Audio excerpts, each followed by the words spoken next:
सभी प्रेम से बोलो भगवान विष्णु की जय। आप सभी का हमारे YouTube चैनल त्योहार गाइड पर स्वागत है। इस वीडियो में हम कार्तिक मास व्रत कथा के दूसरे अध्याय का श्रवण करने जा रहे हैं। पिछली वीडियो में हमने कार्तिक मास व्रत कथा मातम्य के प्रथम अध्याय का श्रवण किया था। कार्तिक मास व्रत कथा मातम्य के दूसरे अध्याय में भगवान ऋषि सूत जी नारद जी को आगे बताते हैं कि भगवान कृष्ण ने बताया कि जब गुणवती के पति और उसके पिता को राक्षस द्वारा मार दिया गया तो वह बहुत दुखी हुई।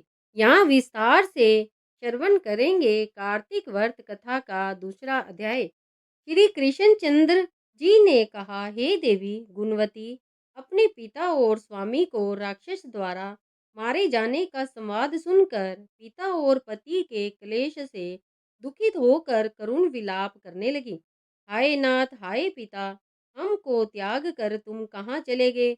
मैं अकेली कन्या हूँ, आप लोगों के बिना असहनीय हूँ। मैं अब क्या करूँ? अब मेरे भोजन और वस्त्रादिकों की व्यवस्था कौन करेगा? घर में स्नेह पूर्वक पालन पोषण कौन करेगा? मैं कुछ भी नहीं कर सकती। मुझ विधवा की रक्षा कौन करेगा? मैं मूर्खा कहाँ जाऊं? कौन मेरे दुख को दूर करेगा? कहाँ रहूं? क्या करूं? हाय देव, मुझ पर ऐसा कोप हुआ, अब कैसे जीऊं? मैं बड़ी ही पापिन हूँ। श्री कृष्णचंद्र जी ने कहा कि इस तरह रोती हुई वह मृगी की तरह व्याकुल होकर अपने को भाग्यहीना, असुखी, आशाहीन, जीवनहीन कहती हुई बोली कि अब मैं किसकी शरण में जाऊं जो मेरे दुख को हरे। तत्पश्चात वायु से आहत केले के वृक्ष की तरह वह पृथ्वी पर गिर पड़ी। अधिक देर बाद होश में आई, फिर भी अत्यंत करुण विलाप कर बहुत विकल होकर शोक महासागर में डूब गई। अपने घर की सारी वस्तुएं बेचकर सावधानी के साथ उसने अपने पिता और पति की यथाशक्ति श्राद्ध आदि क्रिया की। उसके पश्चात उसी पुरी में निवास करती हुई वह विष्णु भगवान की भक्ति में तत्पर होकर शुद्ध तथा शांत स्वभाव से अपनी इंद्रियों को अपने वश में कर कर वहीं रहने लगी। उसने जन्म से लेकर मरण तक एकादशी का व्रत तथा कार्तिक मास का विधिवत सेवन किया। हे प्रिय, ये दोनों एकादशी और कार्तिक व्रत हमें बड़े ही प्रिय हैं। भुक्ति, मुक्ति, पुत्र तथा संपत्ति को देने वाले परम पवित्र है। जो मनुष्य तुला की संक्रांति रहते हुए कार्तिक मास में प्रातः काल में स्नान करते हैं, वे चाहे पापी ही हो तो भी वे पापों से मुक्त हो जाते हैं। जो मनुष्य कार्तिक स्नान, जागरण, दीपदान तथा तुलसी के वृक्ष की रक्षा करते हैं, वे साक्षात विष्णु भगवान के तुल्य हैं। जो भक्त कार्तिक मास में विष्णु भगवान के मंदिर की स्वच्छता तथा विष्णु भगवान का स्वस्ति वचन करते हैं, वे प्राणी तो जीवन मुक्त है। इस प्रकार जो जन कार्तिक मास में 3 दिन तक श्री विष्णु के मंदिर की स्वच्छता तथा उनका पूजन करते हैं, देवता गण भी उनकी वंदना करते हैं। जिन्होंने जन्म भर इस नियम का पालन किया है, उनका तो कहना ही क्या है। इसी प्रकार वह गुणवती विधवा दत्तचित होकर प्रतिवर्ष कार्तिक का व्रत और विष्णु भगवान की पूजा भक्ति पूर्वक करती रही। हे प्रिय, एक बार वह रोग के कारण दुबली हो गई थी तथा ज्वर से पीड़ित होने पर धीरे धीरे किसी प्रकार गंगा स्नान करने को गई।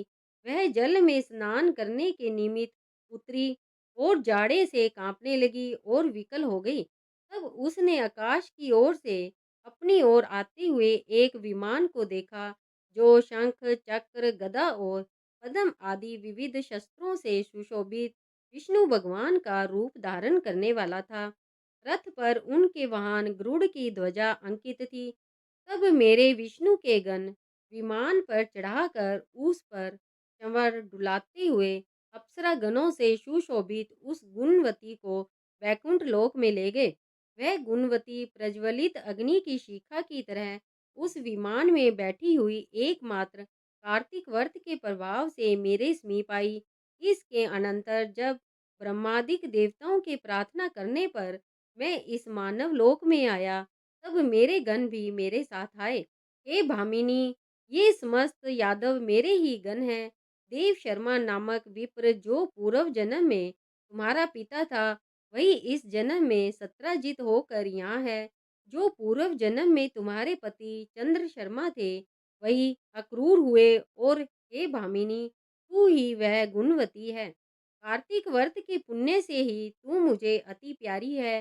हे शुभे, पूर्व जन्म में मेरे मंदिर के द्वार पर तुमने तुलसी का बगीचा लगाया था। उसी पुण्य के प्रभाव से तुम्हारे घर में यह कल्प वृक्ष सुशोभित हो रहा है। पूर्व जन्म में जो तुमने कार्तिक मास में दीपदान किया था, इसी कारण तुम्हारे शरीर में शोभा और तुम्हारे घर में साक्षात अचल लक्ष्मी निवास करती है। उस जन्म में तुमने जो व्रताधिक पति स्वरूप भगवान के लिए अर्पण किया था, उसी के फल से तुम इस जन्म में मेरी प्रिय भार्य हुई हो। कार्तिक मास माहात्म्य का दूसरा अध्याय समाप्त हुआ। अगली वीडियो में हम कार्तिक मास व्रत कथा माहात्म्य का तीसरे अध्याय का श्रवण करेंगे।